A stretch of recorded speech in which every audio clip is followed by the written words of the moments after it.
వీటిలో మరో breaking news చూస్తున్నాం. నటుడు అల్లు అర్జున్ నాంపల్లి కోర్టుకు వెళ్లారు. కోర్టులో బెయిల్ పూచుకతను సమర్పించారు.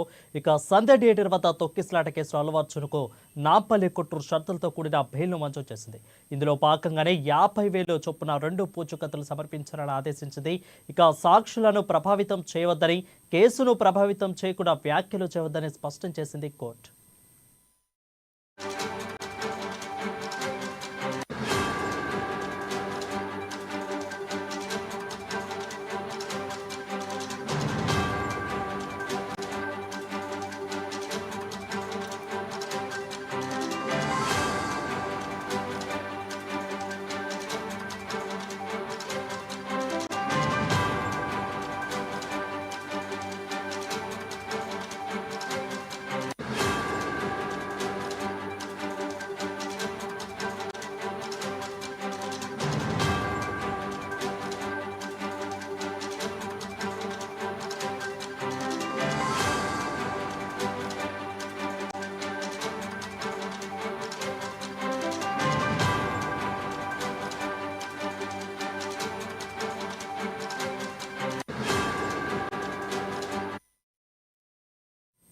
ఇక నటుడు అల్లు అర్జున్ నాంపల్లి కోర్టుకు వెళ్లారు. కోర్టులో బెయిల్ పూచుకత్తు సమర్పించారు.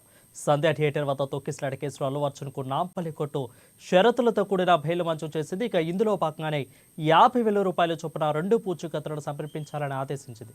సాక్షులను ప్రభావితం చేయవద్దని, కేసును కూడా ప్రభావితం చేసేలా వ్యాఖ్యలు చేయవద్దని స్పష్టం చేసింది. దీనిపై మరింత సమాచారం మా ఫిల్మ్ రిపోర్టర్ అశోక్ అందిస్తారు. అశోక్, చెప్పండి. Thank you Varun. Hero Allu Arjun ఈరోజు నాంపల్లి కోర్టుకి హాజరవడం జరిగింది. మెజిస్ట్రేట్ ముందు రెగ్యులర్ బెయిల్ సంబంధించి 50,000 రూపాయలు, ఇద్దరు పూచికత్తుకు సంబంధించినటువంటి పత్రాలను సమర్పించారు. దానిపై కూడా ఆయన సంతకం చేశారు. సాక్షులను కానీ ప్రభావితం చేయకూడదని, అలాగే అనవసరపు మీడియా ముందు కూడా మాట్లాడొద్దని చెప్పేసి కూడా ఆలోచితో చెప్పడం జరిగింది. దీనికి సంబంధించి కూడా అల్లు అర్జున్ దానికి అంగీకారం తెలుపుతూ కూడా మెజిస్ట్రేట్ ముందు కూడా సంతకం జరిగింది. దీనికి సంబంధించి పోలీసులకు కూడా ఆ కేసు ముగిసే వరకు పోలీసులకు అందుబాటులో ఉండాలని, అవసరమైనప్పుడు విచారణకు కూడా సహకరించాలని చెప్పేసి అన్నారు. ఈ కేసు గురించి తెలుసు మనం ఇప్పుడైతే పుష్ప 2 రిలీజ్ అవుతున్నటువంటి తనలో డిసెంబర్ 4వ తారీఖు జరిగినటువంటి రేవతి మరణం, ఆ తర్వాత వాళ్ళ అబ్బాయి గాయపడడం, ఇవన్నీ చూసిన తర్వాత ఆయన జైలుకి వెళ్ళడం, దీని మీద A11 గా ఉన్నటువంటి అల్లు అర్జున్ ని A11 గా చేస్తూ చిక్కడపల్లి పోలీసులు ఆయనపై కేసు నమోదు చేయడం, దీనికి సంబంధించిన వాదోపవాదాలను చూసాం. అయితే ఆయన బెయిల్ కోసం గత 4 వారాల క్రితము మధ్యంతర బెయిల్ తీసుకొచ్చడం జరిగింది. అరెస్ట్ అయిన రోజే ఆయన బెయిల్ కి కూడా దొరకడం జరిగింది.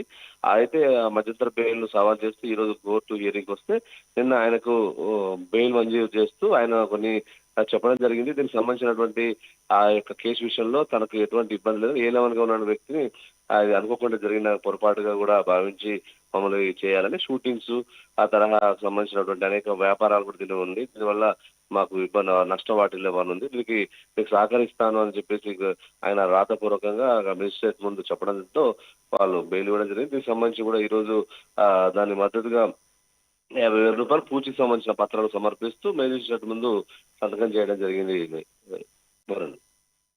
Thank you Ashok for the updates.